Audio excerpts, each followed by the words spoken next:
90% e-commerce founder આ problem face કરતા હોય છે. તમારી વેબસાઇટ પર પ્રોડક્ટ અવેલેબલ છે, કસ્ટમર ઓર્ડર કરે છે, બટ ઇન રિયાલિટી સ્ટોકમાં અવેલેબલ હોતી નથી, જેના કારણે કસ્ટમર ડિસઅપોઇન્ટ થઈ શકે છે અને તમારી બ્રાન્ડ પરથી ટ્રસ્ટ ગુમાવી શકે છે. અને આ બધી વસ્તુના કારણે રીઓર્ડરની પોસિબિલિટી ઓલમોસ્ટ ઝીરો. તો આનું સોલ્યુશન શું?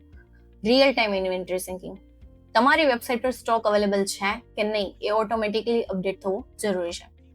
સેકન્ડ વન, પ્રી ઓર્ડરનો ઓપ્શન એડ કરો. કોઈ પણ એવું તમારી પ્રોડક્ટ રહી છે કે જે આઉટ ઓફ સ્ટોક છે તો એમાં નોટિફાઈ મીનું બટન એડ કરો. Third one, buffer stock strategy. In short, કોઈ એવી પ્રોડક્ટ છે કે જે તમારી હાઇપ પર છે તો એ પ્રોડક્ટનો તમારે એક્સ્ટ્રા સ્ટોક મેન્ટેન હોવો જરૂરી છે. Fourth and most important, transparency. કોઈ પ્રોડક્ટ છે જે કસ્ટમરે તમને ઓર્ડર આપેલો છે બટ સ્ટોકમાં અવેલેબલ નથી તો એ લોકોને SMS અથવા મેઇલ થ્રુ નોટિફાઈ કરો.